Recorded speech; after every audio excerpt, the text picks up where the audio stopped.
النهاردة هنعمل مع بعض عدس باللية الضاني بطعم زمان، وصفة شتوي من قلب المطبخ المصري.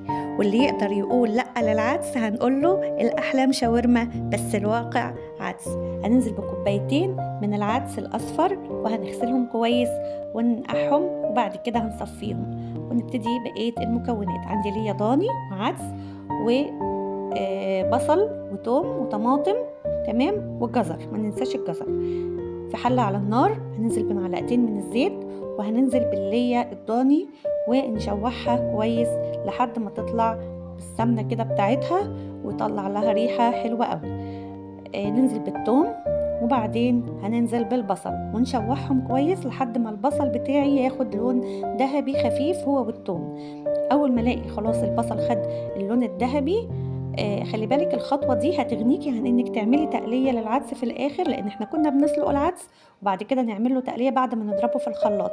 خلاص انا كده عملت له التقلية في الاول، بعد كده مش هعمل له بقى خلاص تقلية في الاخر. هنزل بالجزر وهشوحه، وهنزل بردك بالطماطم واشوح الجزر والطماطم مع البصل شوية لحد ما يتبلوا كده معايا. هتاني اقلب فيهم شوية، وبعد كده هنزل بالعدس. ولو وصلت لحد هنا من الفيديو ما تنسيش لايك وشير وسبسكرايب، عشان فعلا الوصفة دي هتعجبكم جدا وخلي كله يستفيد منها. هنشوح العدس لحد ما يتحول معايا للون الأصفر بدل اللون البرتقاني، تحول باللون الشكل الجميل ده. هنزل عليه بالمية التوابل عندي بسيطة، ملح وفلفل اسمر وكمون وكزبرة بس، مش هضيف حاجة تانية الا لو انت حبيتي تحطي واحدة مرق الدجاج بتعزز الطعم كمان اكتر شوية، بس انا محطتش. بعد كده هنزل بالمية تغطي العدس لحد ما تعلى عن العدس 5 سنتي، عشان هو العدس هينفش وعشان ما يشطش منك وهو بيستوي. ياخد غلوة وهوطيله النار واغطي عليه واسيبه نص ساعة او 30 دقيقة لحد ما يستوي خالص.